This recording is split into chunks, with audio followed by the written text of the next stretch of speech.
Hi everyone. We are beginning the second week of our course, and as everyone knows, this is an introduction to philosophy, and the goal of this week is to establish the leading themes in the history of philosophy. My whole point here is that these themes are um, in essence, set out and established and founded and grounded in the part of the Republic of Plato entitled The Myth or the Analogy of the Cave. And what I want to do in this video is to really focus on the four elements or the four components or the four levels of the cave. So you sort of have it clearly in mind once and for all what these levels are. It's sort of coming directly from me. Now, there's more detailed information in our course, and we will be most certainly getting into the specifics and the detail and the conceptualization of this. But I want you to, early in the class, I want you to hear, as I was saying, directly from me what these four levels are, and I'm going to talk a little bit very briefly about where we are headed with them. Okay, level number one, the first part of the cave is what you see in the very first paragraph. That is the portrait of the bottom of the cave, which has prisoners. These prisoners are there from their earliest youth.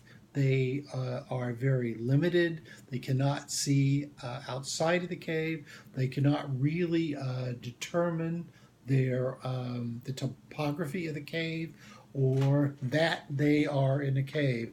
They are essentially focused on the wall at the back of the cave, and that's their whole frame of reference. Okay, that's level number one. Level number two is the ascent or the escape. And what we do is we see what Plato does, not we. What Plato does is show the prisoner who is released. Notice he does not release himself. He is released, gradually adapting to seeing, first of all, that they're at the bottom of the cave, and secondly, what the whole context or what the whole situation is like. You'll notice that at every stage he has to it's difficult for him. His eyes have to adapt. His eyes have to adapt to the fire. The eyes have to adapt to what is in the cave as he's gradually making his way out of it. So the ascent is the second stage of the cave according to Plato. The third stage is the actual arrival in the outside world, where he's no longer looking at just the fire, but he's looking at the sun, he's looking at trees, he's looking at the whole landscape of quote unquote realities.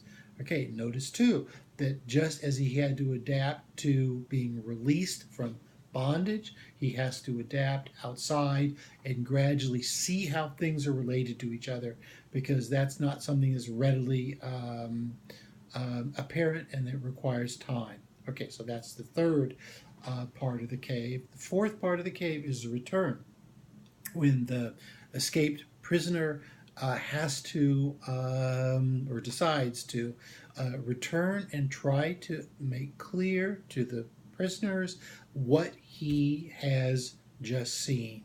And the idea here is, the main idea is it's difficult and it requires conflict. And that conflict can be extreme.